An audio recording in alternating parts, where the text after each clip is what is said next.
से न्यारे परमात्मा को प्यारे दिव्य गुणों को धारण करके योगी बनो दुलारे ज्योति बिंदु ही तोड़ेगा ये माया मोह का घेरा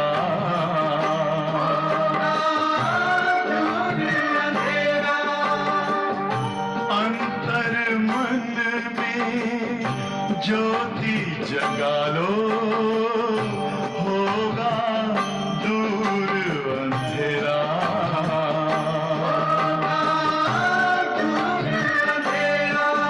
ओम शांति ओम शांति ओम शांति।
ओम शांति।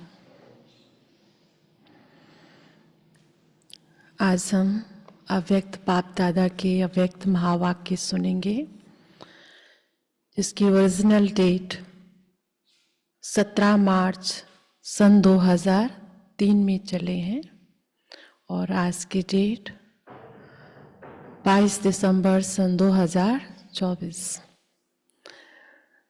भाग्य विधाता बाप अपने भाग्यवान बच्चों के मस्तक पर भाग्य की लकीरें देख रहे हैं। तो जो भाग्य विधाता बाप के बच्चों का भाग्य नहीं तो और किसका भाग्य हो सकता ऊंचा। तो बाबा ने 3 लकीरें बताई जो परमात्मा पालना, सद्गुरु की शिक्षा और श्रीमत, ये तीनों भाग्य की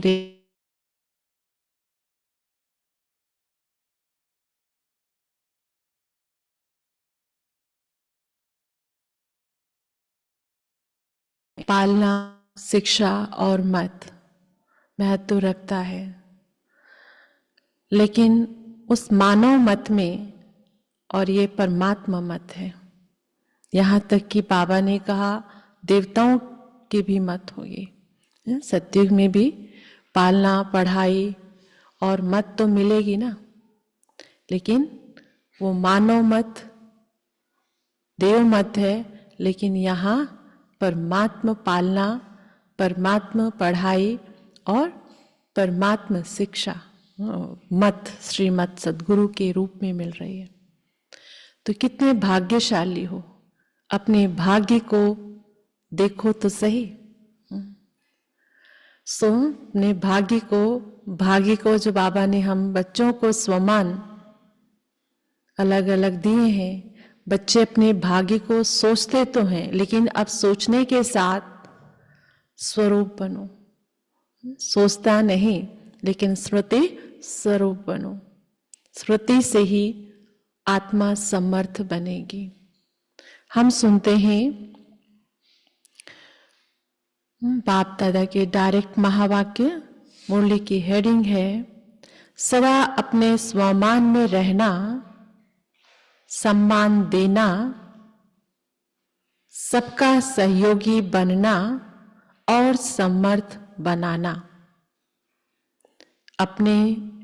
सदा अपने स्वमान में रहना, सम्मान देना, सबका सहयोगी बनना और समर्थ बनाना। आज भाग्य विधाता बाप दादा चारों ओर के हर एक बच्चे के मस्तक में भाग्य की 3 लकीरें देख रहे हैं। एक परमात्मा पालना की भाग्यवान लकीर, दूसरी सत शिक्षक की श्रेष्ठ शिक्षा की भाग्यवान लकीर, तीसरी श्रीमत की चमकती हुई लकीर। चारों ओर के बच्चों के मस्तक के 20 तीनों लकीरें बहुत अच्छी चमक रही है। आप सभी भी अपने तीनों भाग्य की लकीर को देख रहे हैं ना। जब भाग्य विधाता आप बच्चों का बाप है, तो आपके सिवाय श्रेष्ठ भाग्य और किसका हो सकता है। बाप दादा देख रहे हैं विश्व की अनेक करोड़ आत्माएं हैं, लेकिन उन करोड़ों में से 6 लाख परिवार, 2003 में जो ब्राह्मण परिवार की संख्या थी वो 6 लाख। तो बाबा कहते उन करोड़ों में से 6 लाख परिवार कितने थोड़े हैं। कोटों में कोई हो गए ना। वैसे हर मानव के जीवन में ये तीनों बातें पालना, पढ़ाई और श्रेष्ठ मत तीनों ही आवश्यक है, लेकिन ये परमात्मा पालना और देव आत्माएं व मानव आत्माओं की मत पालना पढ़ाई में रात दिन का अंतर है। हम कितने भाग्यशाली। बाबा कहते अपने तीनों भाग्य की लकीरें देख रहे हो। भाग्य विधाता बाप ये तुम्हारी पालना पढ़ाई और तुम्हें मत दे रहा है। देव मत में, देव पालना में या मानव की पालना में कितना अंतर है। दिन रात का अंतर है। तो इतना श्रेष्ठ भाग्य जो संकल्प में भी नहीं था, लेकिन अब हर एक का दिल गाता है। क्या गाता है? दिल गाता है। वैसे तो बहुत सारे गीत हैं, लेकिन हर एक का दिल गाता है। कौन सा गीत गाता है सबका दिल? पा लिया, पा लिया व पाना है। क्या कहेंगे? पा लिया ना। बाप भी ऐसे बच्चों के भाग्य को देख हर्षित होते हैं। बच्चे कहते वाह बाबा वाह, और बाप कहते वाह बच्चे वाह। बस इसी भाग्य को सिर्फ स्मृति में नहीं रखना है। जो भाग्य सुन रहे हैं, बाबा कहते सिर्फ स्मृति में नहीं रखना है, लेकिन क्या करना है? लेकिन सदा स्मृति स्वरूप रहना है। कई बच्चे सोचते बहुत अच्छा है, लेकिन सोचना स्वरूप नहीं बनना, स्मृति स्वरूप बनना है। स्मृति स्वरूप सो समर्थ स्वरूप है। स्मृति स्वरूप सो समर्थ स्वरूप है। सोचना स्वरूप समर्थ स्वरूप नहीं है। सोचते रहते हैं, सोचते सोचते कई बार दिल शिकस्त हो जाते हैं। बाबा तो इतना कहते हम कहां से कर पाएंगे, दिल छोटा होने लगता है। या बाबा इतना कह रहे मैं कुछ कर ही नहीं पा रहा हूं। बाबा कहते सोचते ही नहीं रहो, लेकिन स्मृति स्वरूप बनो, तब समर्थी आएगी। बाप दादा बच्चों की भिन्न भिन्न लीला देखते मुस्कुराते रहते हैं। कोई कोई सोचता स्वरूप रहते हैं, स्मृति स्वरूप सदा नहीं रहते। कभी सोचता स्वरूप, कभी स्मृति स्वरूप। जो स्मृति स्वरूप रहते हैं वह निरंतर नेचुरल स्वरूप रहते हैं। कभी सोचता स्वरूप, कभी स्मृति स्वरूप, डबल चलता रहता। लेकिन जो स्मृति स्वरूप रहते हैं वह निरंतर नेचुरल स्वरूप रहते हैं। जो सोचता स्वरूप रहते हैं उन्हें मेहनत करनी पड़ती है। ये संगम युग कौन सा युग है? कौन सा युग है? संगम युग और कल्याणकारी युग और संगम युग कौन सा युग है? हाँ जी, मौजों का युग। और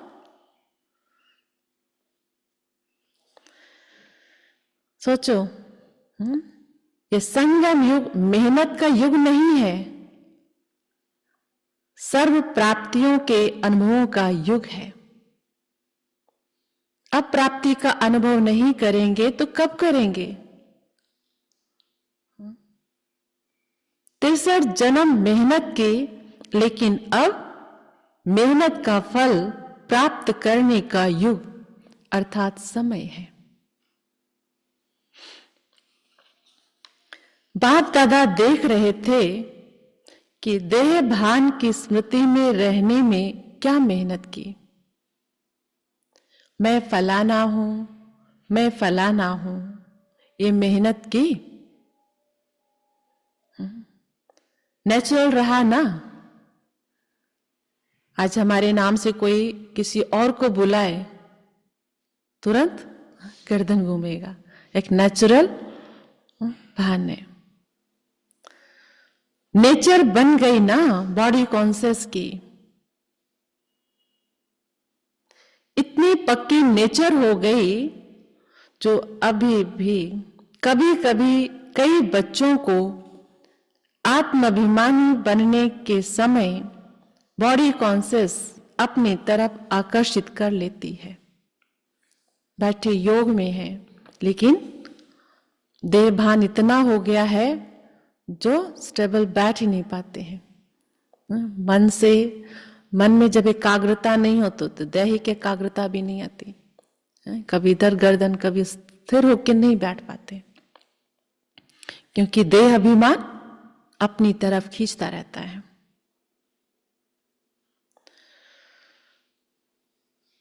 सोचते हैं मैं आत्मा हूं, मैं आत्मा हूं, लेकिन सोचते रहते हैं। यहां बाबा आज क्या करे? बच्चे सोचना है, स्वरूप बनो, मैं हूं ही। लेकिन देह भान ऐसा नेचुरल रहा है जो बार बार ना चाहते ना सोचते देह भान में आ जाते हैं। बाप दादा कहते हैं अब मर्जीवा जन्म में आत्म अभिमान अर्थात देही अभिमानी स्थिति भी ऐसे ही नेचर और नेचुरल हो। जैसे देह भान नेचर बन गई, जो नेचुरल हो गया है, ऐसे बाबा कहते अब देही अभिमानी को अपनी नेचर बनाओ, जो नेचुरल भान रहे। वो मेहनत नहीं करनी पड़े, मैं आत्मा हूं, मैं आत्मा हूं। जैसे कोई भी बच्चा पैदा होता है और जब उसे थोड़ा समझ में आता है तो उसको परिचय देते हैं, आप कौन हो, किसके हो। ऐसे ही जब ब्राह्मण जन्म लिया तो आप ब्राह्मण बच्चों को जन्मते ही क्या परिचय मिला? आप कौन हो? बाबा के घर आए, सबसे पहले हमें कौन सा पाठ पढ़ाया गया, कौन सा लेसन कराया गया? आत्मा का पाठ।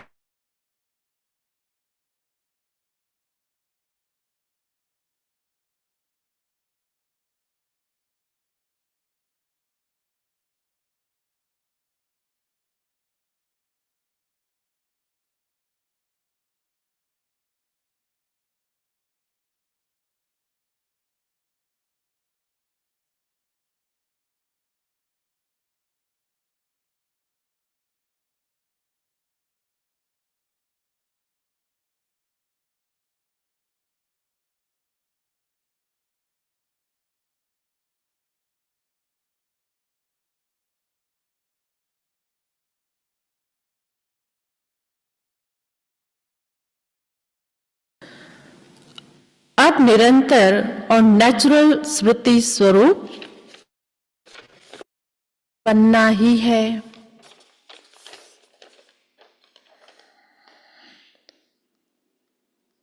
लास्ट अंतिम पेपर सभी ब्राह्मणों का यही छोटा सा है। कौन सा होगा? कौन सा पेपर होगा सबका? गीता में भी आदि का भी पाठ आत्मा का, मध्य में भी पुरुषार्थ और अंत का जो सिद्धि स्वरूप को हो, एक आखिरी मंजिल, वो है नष्टो मोहा स्मृति लब्धा, नष्टो मोहा स्मृति स्वरूप। तो ये पेपर बाबा कहते हर ब्राह्मण बच्चे के सामने आएगा ही, ऐसा कोई नहीं, हम तो बिल्कुल फारिग है, सबके सामने आएंगे।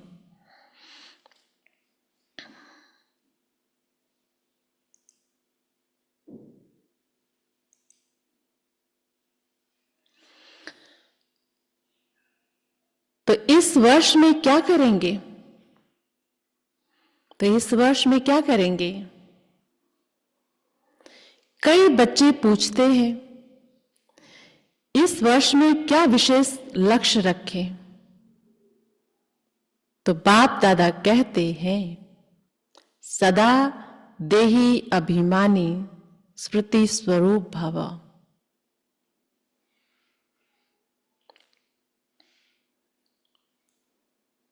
जीवन मुक्ति को प्राप्त होनी ही है, लेकिन जीवन मुक्त होने के पहले मेहनत मुक्त बनो।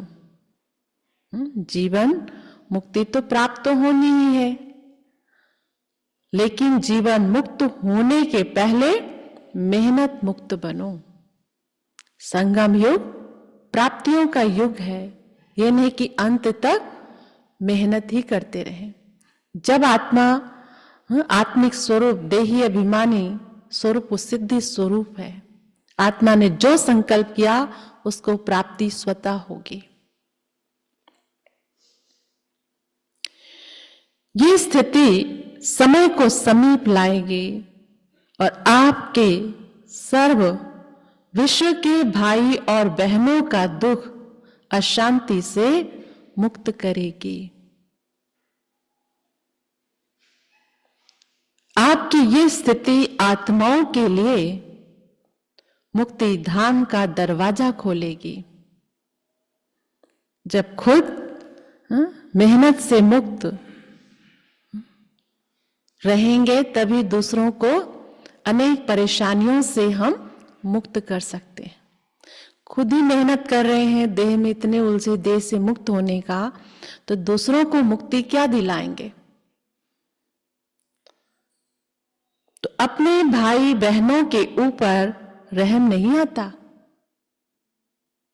चारों तरफ क्या लगा पड़ा है, उनको देखकर बाबा कहते रहम नहीं आता। कितना चारों ओर आत्माएं चिल्ला रही है, तो आपकी मुक्ति सर्व को मुक्ति दिलाएगी। आपकी मुक्ति सर्व को मुक्ति दिलाएगी। हम ही इस देह से, देह भान से, देह अभिमान से अनेक तरह की बातें हैं, तेरे मेरे, इनका उनका, ईर्षा द्वेष, बहुत सारी जंजाल ही वहीं से शुरू है। तो इसलिए बाबा कहते उसको जंजाल को, सारे जाल को खत्म करने के पहले अपने आप को देह से मुक्त करो। बस एक धागा काटो और उस एक धागा को काटने से खुद मुक्त बनेंगे, तब अनेक आत्माओं को मुक्ति दिला सकेंगे। और खुद ही उलझे हैं तो दूसरों को क्या करेंगे?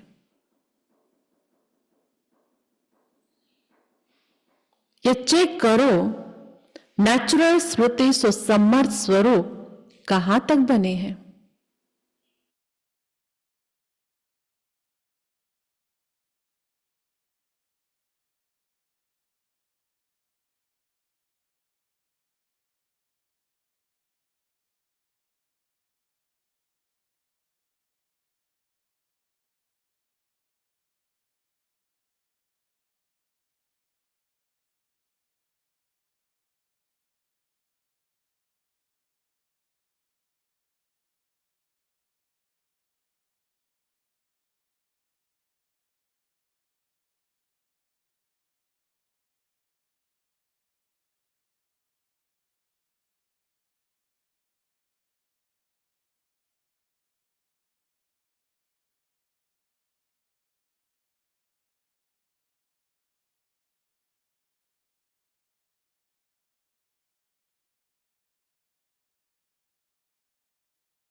बाप दादा बच्चों के स्नेह में कोई भी बच्चे की किसी भी समस्या में मेहनत नहीं देखनी चाहते।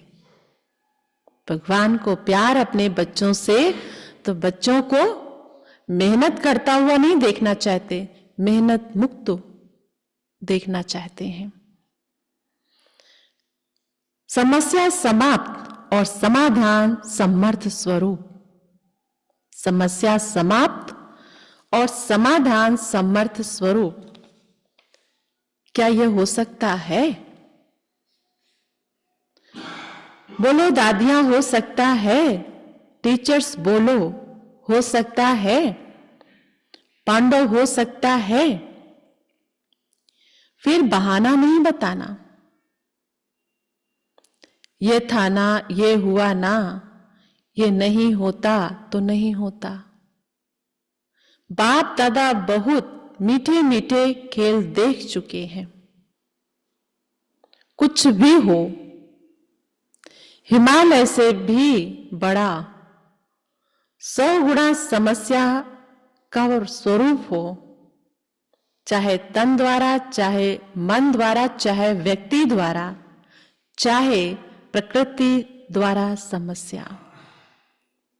बाबा कहते कुछ भी हो, हिमालय से भी 100 गुना। चाहे तन की समस्या हो, चाहे मन की समस्या हो, चाहे व्यक्तियों के द्वारा, प्रकृति के द्वारा, परिस्थिति वो बाहर से स्थिति रूप बदल रहा है जो आ रही है। आपकी स्वस्थिति के आगे कुछ भी नहीं है। और स्वस्थिति का साधन है, स्वस्थिति का साधन है, क्या है? देह अभिमानी रहना और स्वमान, स्मृति से समर्थी है। तो बाबा ये कह रहे हैं स्थिति श्रेष्ठ बनाने का साधन ही है स्वमान, कि मैं कौन हूं, मेरे साथ कौन है। बस कहानी सुनते ना, स्मृति का क्या खेल है कि ऐसे ही एक बार बहुत सारे राजा जी ने बहुत सारे पत्थर रखवाए बड़े बड़े, और उसमें जो योद्धा लोग थे उनको बुलाया गया और राजा जी ने ये ऐलान किया, एक पत्थर को एक ही बार में तोड़ेगा जो, उसको इतना इनाम दिया जाएगा। तो बड़े बड़े योद्धा आए, लेकिन जो भी एक बार हथौड़ा उठाए लगाए टूटे ही नहीं। फिर दूसरा आए तो दूसरा रखा जाए। तो ऐसे एक व्यक्ति दुबला पतला वो गया, तो उसने एक शर्त रखी कि मैं खड़ा होऊंगा तो मेरे साथ एक व्यक्ति खड़ा होगा। तो उन्होंने कहा कि ठीक है, लेकिन वो कुछ करेगा नहीं, करना आपको इस पत्थर को आपको ही तोड़ना और एक ही बार में तोड़ना। कहते हाँ मैं ही तोड़ूंगा, एक ही बार में तोड़ूंगा, पर एक व्यक्ति मेरे साथ खड़ा होगा बस। ठीक है। तो जैसे वो खड़ा हुआ तो उसके कान में जाके मंत्र फूंक दिया। तो एक बार में इतना जोश आया, हथौड़ा उठाया, मारा और चूर चूर हो गया। तो वे राजा ने कहा ये क्या, कैसे हुआ, क्या कहा आपके कान में? तो उन्होंने कहा बस क्या कहा, इस पत्थर की क्या औकात है, आपके भुजाओं में तो 1000 भुजाओं जितनी ताकत है। आपके पूर्वज वीर योद्धा थे, आप उनके वंशज हो। बस इतना ही कहा तो एक स्मृति आई, समर्थी दिखी। तो बाबा भी हमें रोज मुरलियों में क्या दिला रहे हैं? स्मृति, स्वमान। स्वमान से ही आत्मा की स्थिति मजबूत होगी। स्वस्थिति के आगे परिस्थिति सब जीरो है, वो सब बाहर का है। नेचुरल रूप में स्वमान हो, क्षणिक लाया सोच रहे नहीं, एक नेचुरल स्वमान में हो कि मैं कौन हूं, मेरा साथी कौन है। किसी कार्य में मैं बढ़ रहा हूं तो मुझे बढ़ा कौन रहा है। आज बाबा का इतना बड़ा कार्य है, कहीं पर भी इतना नहीं इजी कोई ज्ञान में आ जाए, कोई अच्छा प्रोग्राम, सब कुछ थोड़ा बहुत होता है, लेकिन एक स्मृति रहता है कि हम नहीं, करवा कौन रहा है बस, तो वो जाने। और ऐसे कार्य होता है जो बात ही मत पूछो। तो सारा खेल स्मृति का है। याद नहीं करना पड़े, बार बार मेहनत करनी पड़े, नहीं नहीं, मैं सुदर्शन चक्रधारी हूं, मैं नूरे रतन हूं, मैं दिल शिकस्त हूं ही। बाबा क्या कह रहे हैं? ऐसा नहीं कि याद नहीं करना पड़े, बार बार मेहनत करनी पड़े, नहीं नहीं मैं ये हूं, मैं हूं। तो बाबा कहते हैं नेचुरल हो, मैं हूं ही दिल तख्त नशीन। जो भगवान के दिल तख्त पर बैठी हुई आत्मा हो, दुनिया की आंच उसको नहीं लग सकती। पर बाबा कहते हैं नेचुरल हो। और कोई होने हैं क्या? आप नहीं होंगे दिल तख्त नशीन तो कौन होगा? और कोई होने हैं क्या? कल पहले कौन बने थे? और बने थे या आप ही बने थे? और बने थे या आप ही बने थे? आप ही थे, आप ही हैं, हर कल्प आप ही बनेंगे, ये निश्चित है। बाप दादा सब चेहरे देख रहे हैं, ये वही कल्प पहले वाले हैं। इस कल्प के हो या अनेक कल्प के हो,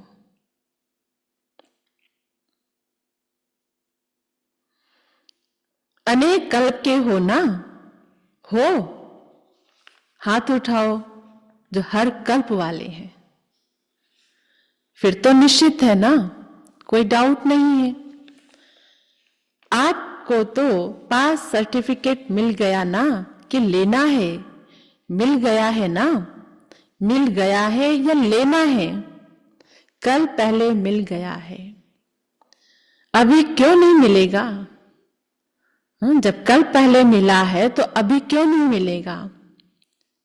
तो यही स्मृति स्वरूप बनो कि सर्टिफिकेट मिला हुआ है,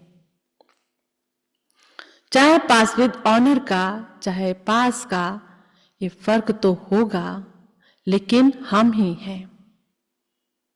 पक्का है ना कि ट्रेन में जाते जाते भूल जाएगा, प्लेन में जाके उड़ जाएगा। बाबा के सामने रहते एक नेचुरल उत्साह रहता है, तो बाबा कहते ऐसा नहीं कि ये उत्साह बना है रास्ते में जाते जाते खत्म हो जाए, नहीं। जैसे देखो इस वर्ष संकल्प दृढ़ किया कि शिवरात्रि चारों ओर उमंग उत्साह से मनानी है, मना ली ना। दृढ़ संकल्प से जो सोचा वह हो गया ना। ये किस बात की कमाल है, एकता और दृढ़ता। सोचा था 67 प्रोग्राम करने का, लेकिन बाप दादा ने देखा कि उससे भी ज्यादा कई बच्चों ने प्रोग्राम किए हैं। बाबा को ये मुरली चली है 2003 में, तो बाबा को आए हुए 67 इयर्स हुए गए। तो कई बड़े बड़े जोन ऐसा संकल्प किए कि हम 67 प्रोग्राम करेंगे। तो जो सोचा बाबा के तो उससे ज्यादा भी किए। यह है समर्थ स्वरूप की निशानी, उमंग उत्साह का प्रत्यक्ष प्रमाण। स्वतः ही चारों ओर कर लिया ना, ऐसे ही सब मिलकर एक दो को हिम्मत बढ़ा के यह संकल्प करो,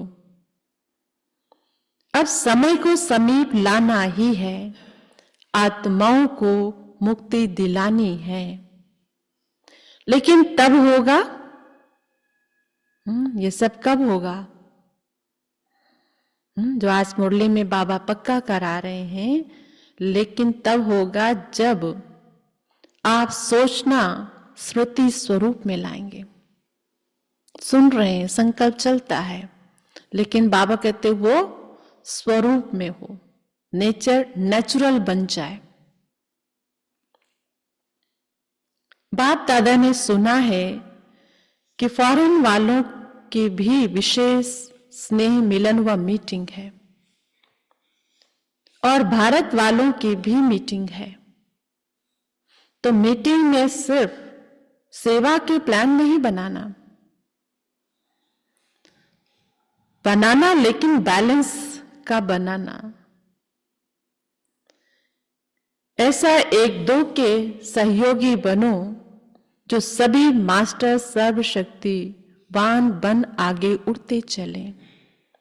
सेवा के साथ साथ स्व का बैलेंस, जहां बैलेंस बिगड़ता है वहां ठीक नहीं, वहीं परिस्थितियां अनुभव होने लगती है।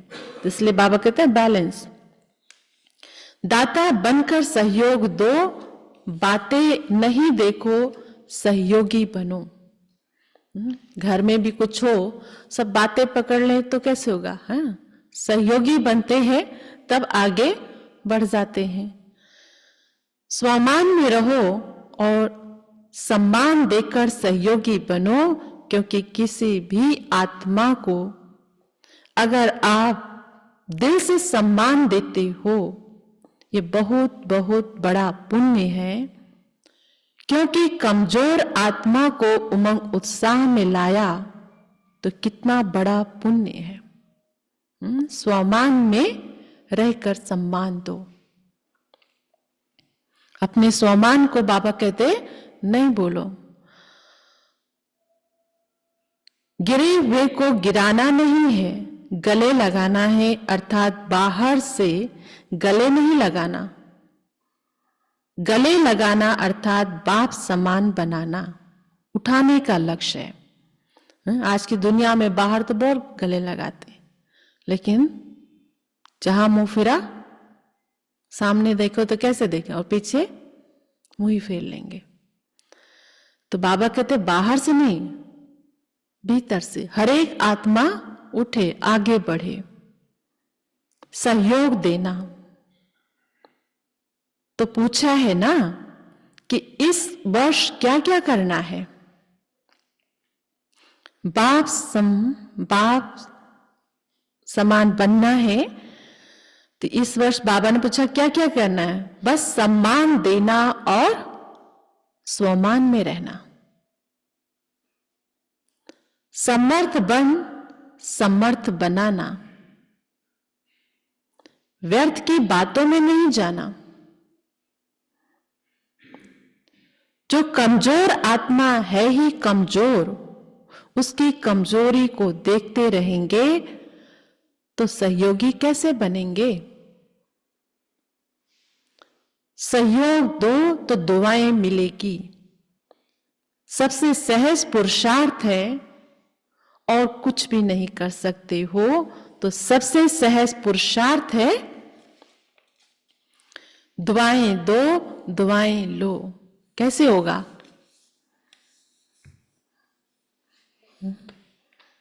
जो पहली लाइन बाबा ने कहा, किसी की कमजोरी नहीं देखो, तभी हो सकता है। क्योंकि सबसे पहले चाहे दुआएं देने की है, चाहे सम्मान देने की बात है, पहले खुद को समर्थ बनाओ।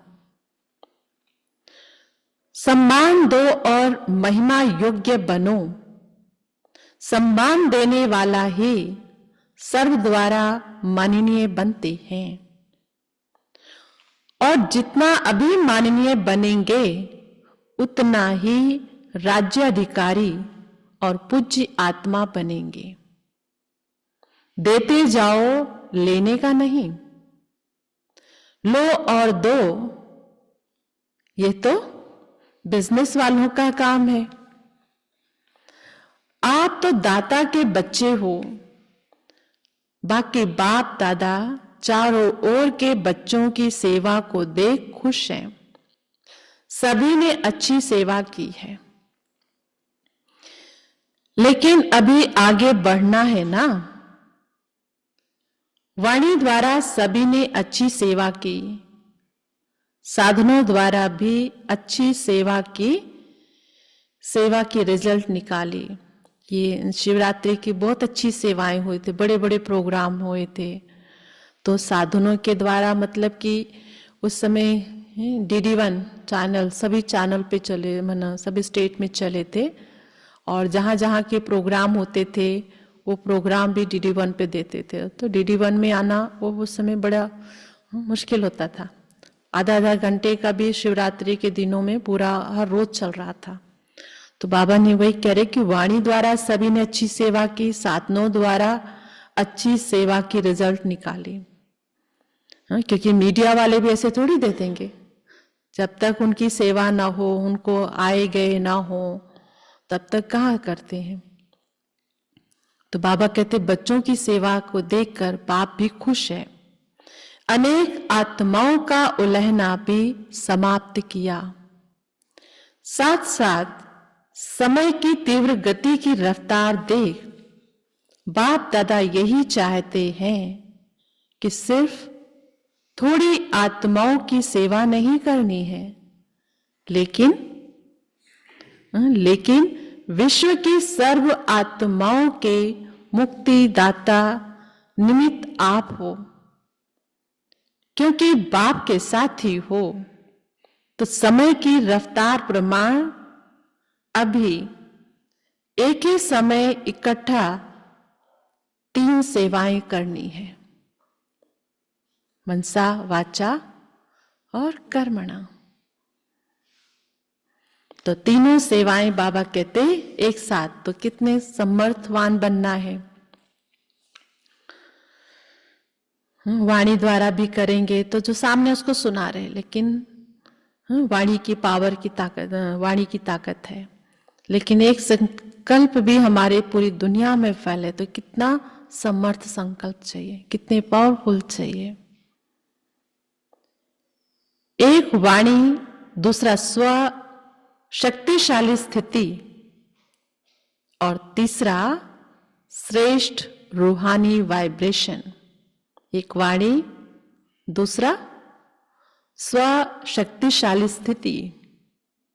ये कर्मणा के लिस्ट में आ जाए, जैसे आपको देख के भी बाबा की तरफ बढ़े, आपके कर्मों से बाबा की पहचान मिले, यह है कर्मणा के लिस्ट में।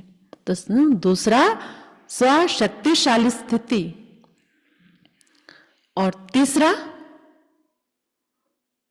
श्रेष्ठ रूहानी वाइब्रेशन। जहां भी सेवा करो वहां ऐसा रूहानी वाइब्रेशन फैलाओ जो वाइब्रेशन के प्रभाव में सहज आकर्षित होते रहें। देखो, अभी लास्ट जन्म में भी आप सबके जड़ चित्र कैसे सेवा कर रहे हैं।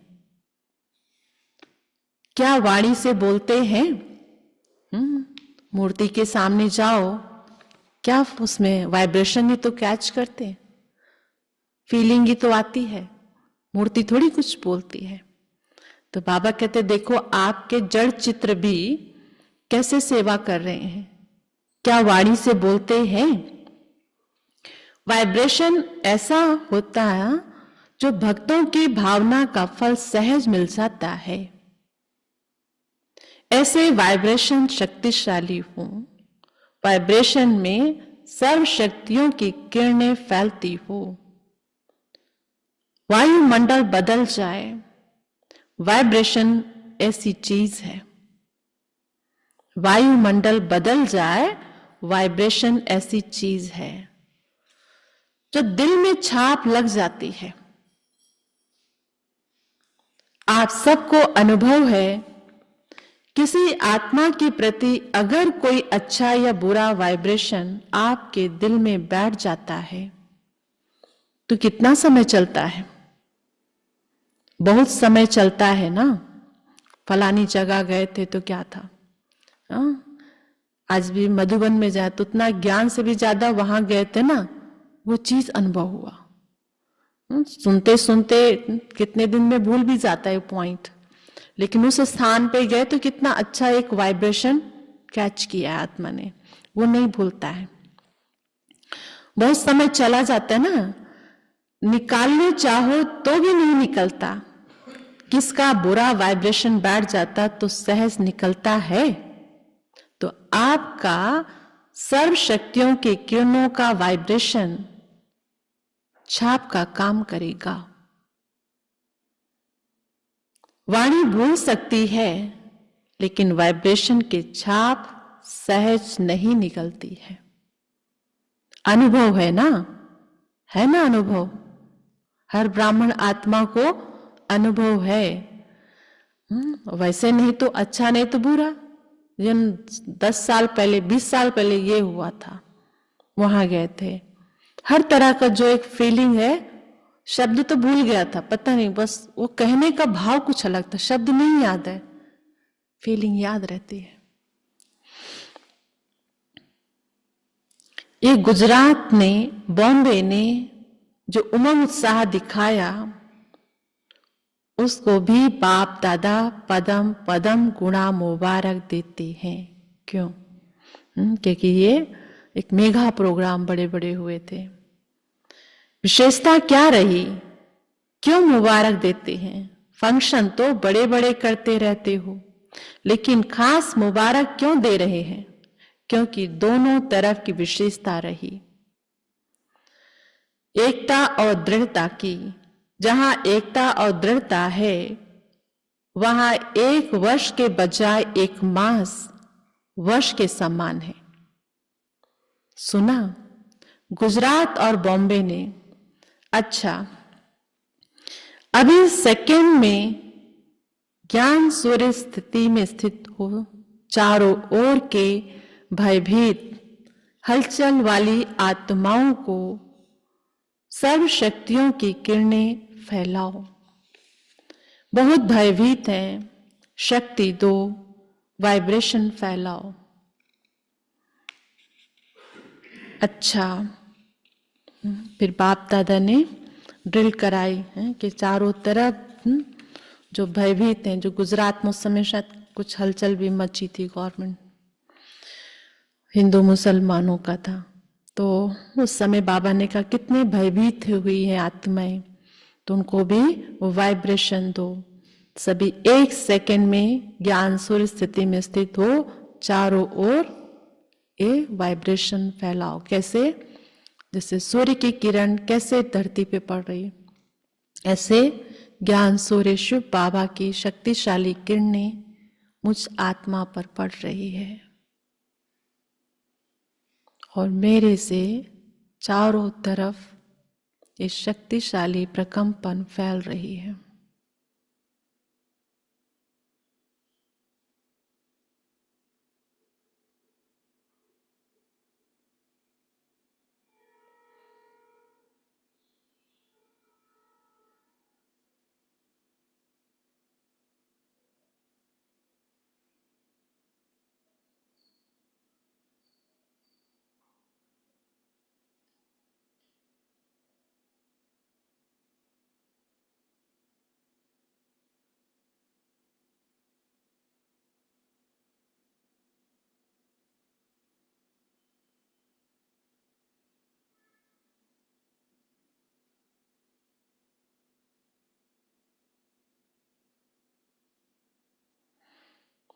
ओम शांति।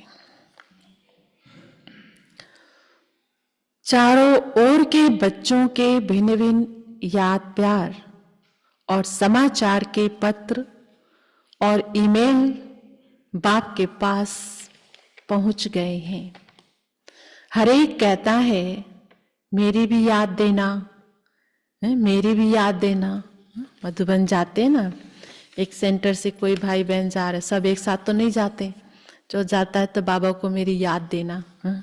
तो बाबा के सामने बैठते आता है तो वो एकदम इमर्स करते, बाबा उस आत्मा ने भी याद भेजा है। कहीं लिख के देते हैं तो बाबा रूम में लेटर डाल के आते हैं, और वैसे बोला तो भी बाबा के सामने बैठ के संकल्प देते। तो बाबा कहते बच्चों ने जो भेजा है मेरे पास पहुंच गया है। बाप दादा कहते हैं हर एक प्यारे बच्चों के बाप दादा के पास याद पहुंच गई। लेटर भी बाद में पहुंचा, लेकिन यहाँ बच्चे जैसे संकल्प करते बाप के पास पहुंच जाता है। दूर बैठे भी बाप दादा के दिल तख्त नशीन है। तो आप सबको जिन्होंने भी कहा है ना याद देना याद देना, तो बाबा के पास पहुंच गई। यही बच्चों का प्यार और बाप का प्यार बच्चों को उड़ा रहा है। जो प्यार में तो कहते हैं नहीं तो क्या, जो हम यहाँ संकल्प करें पहुंच जाए, यहाँ करें तो हो जाए, लेकिन प्यार जा रहे आप मेरा दे देना। एक इंसान के कोई जा मेरी उनको नमस्ते कहना, छोटा है तो उसको क्या कहेंगे, उसको मेरा प्यार देना, याद देना। बड़ा है तो कहेंगे नमस्ते कहना उसको मेरी। तो हम ये तो जब मिलेंगे तब कह लेंगे, लेकिन एक इंसान से इतना रिगार्ड प्यार से हम कहते हैं तो भगवान है, वो भावना में कहते हैं। तो बाबा कहते यही तो प्यार बच्चों को उड़ाता है।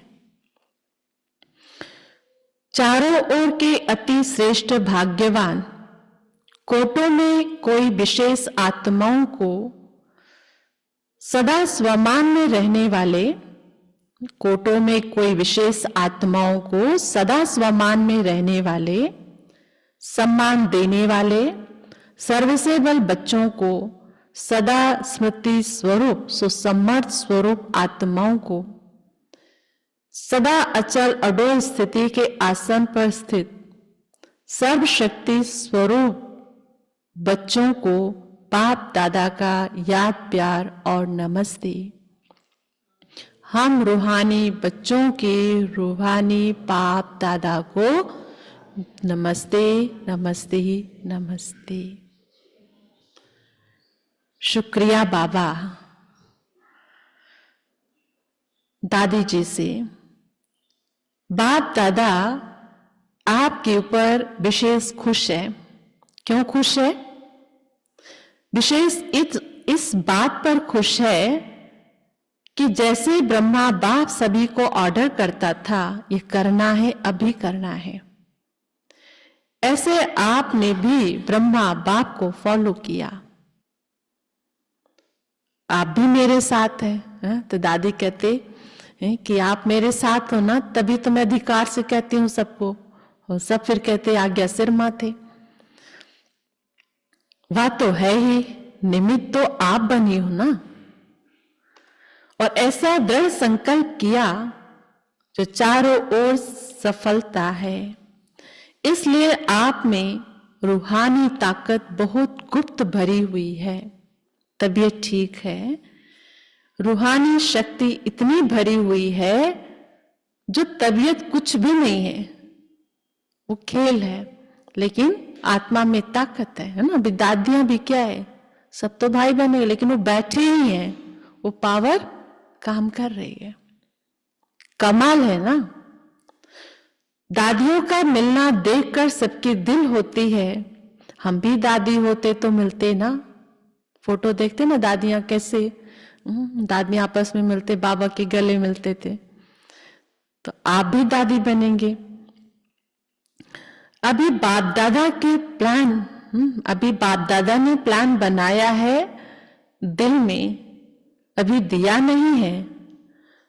तो जो सेवा के ब्रह्मा बाबा के साकार समय में सेवा में आदि रतन निकले हैं, उन्हों का संगठन पक्का करना है। कब करेंगे? जब आप करो, ये ड्यूटी आपकी, दादी जानकी जी की, आपके दिल का संकल्प भी है ना। क्योंकि जैसे आप दादियों का एकता और दृढ़ता का संगठन पक्का है, ऐसे आदि सेवा के रत्नों का संगठन पक्का हो। इसकी बहुत बहुत आवश्यकता है, क्योंकि सेवा तो बढ़नी ही है, सेवा रुकनी नहीं है, तो बढ़नी ही है। तो संगठन की शक्ति जो चाहे वह कर सकती है। संगठन की निशानी का यादगार है 5 पांडव। 5 है लेकिन संगठन की निशानी है, इसलिए उनकी विजय है। अच्छा, अभी जो साकार ब्रह्मा के होते हुए सेवा के लिए सेंटर पर रहे हैं, सेवा में लगे हैं, वह उठो। भाई भी हैं, पांडवों के बिना थोड़ी गति है। यहां तो थोड़े हैं लेकिन और भी हैं। संगठन को जमा करने की जिम्मेवारी इनकी। दादी जानकी जी को कहा, ये दादी तो बैकबोन है, बहुत अच्छे अच्छे रतन हैं, इसलिए सम्मान भी उस समय हुआ था, उनकी बुक्स भी बनी है आदि रत्नन के नाम से भी। अच्छा, सब ठीक है, कुछ भी करते रहते हो, लेकिन आपके संगठन की महानता है, किला मजबूत है। अच्छा, आज का वरदान है, स्वमान की सीट पर सेट हो, हर परिस्थिति को पार करने वाले सदा विजयी भव। स्वमान की सीट पर सेट हो, हर परिस्थिति को पार करने वाले सदा विजयी भव। विस्तार है, सदा अपने इस स्वमान की सीट पर स्थित रहो कि मैं विजयी रतन हूं। आज बाबा ने कहा ना, सोचता नहीं, उसका स्वरूप बनो। सदा अपने इस स्वमान की सीट पर स्थित रहो कि मैं विजयी रतन हूं, मास्टर सर्वशक्तिमान हूं। तो जैसी सीट होती है वैसे लक्षण आते हैं।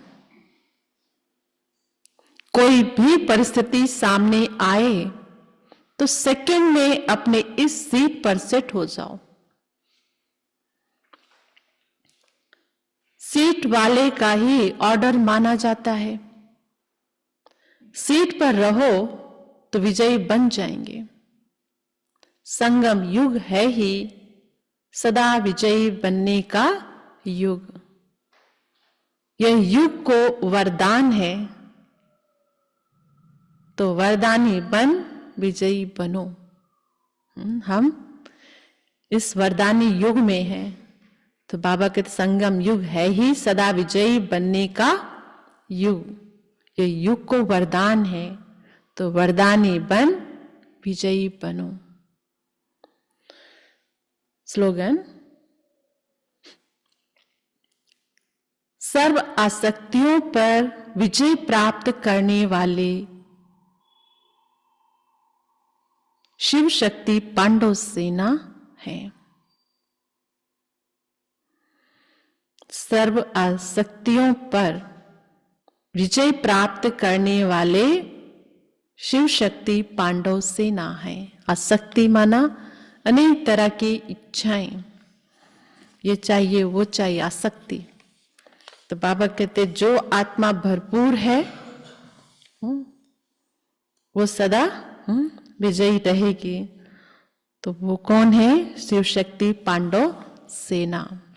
तो आज की मुरली का जो सार है, सदा अपने स्वमान में रहना, सम्मान देना, सबका सहयोगी बनना और समर्थ बनाना।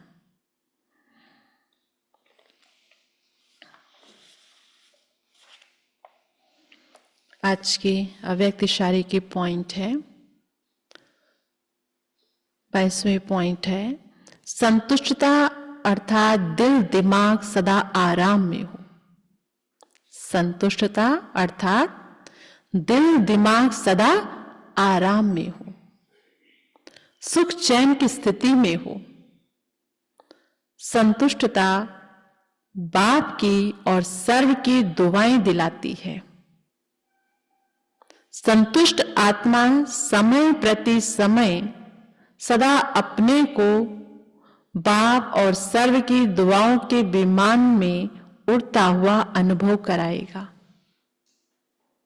दुआ मांगेगा नहीं, वो आत्मा दुआ नहीं मांगेगी, लेकिन दुआएं स्वयं उसके आगे स्वतः ही आएगी। ऐसे संतुष्ट मणि अर्थात सिद्धि स्वरूप तपस्वी बनो। सबसे पहली बात, अपने अंदर तृप्ति चाहिए, संतुष्टता चाहिए। आज कोई भी कार्य कर रहे हो, हलचल में, हलचल बाह्य हलचल क्यों होती? क्योंकि अंदर हलचल है। अंदर हलचल है, हम कहें बहुत सेवा कर रहे, इतना तूफान, वो देख के क्या कर रहे हैं? पहले तो मन तो शांत हो।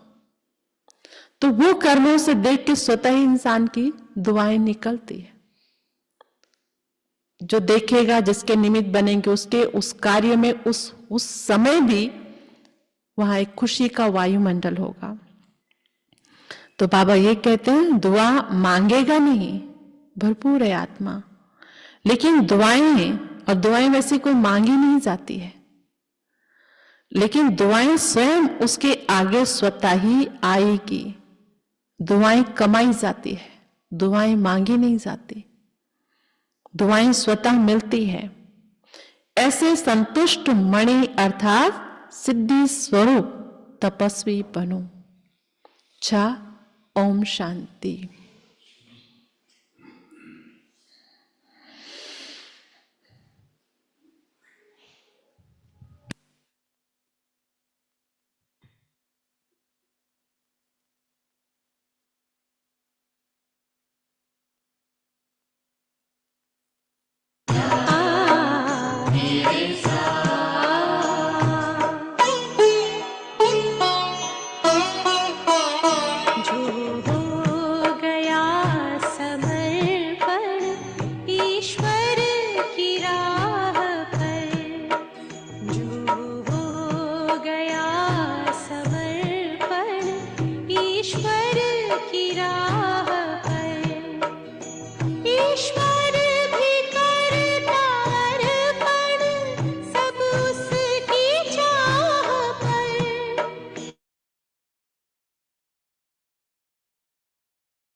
प्रभु हो गया समर्पण ईश्वर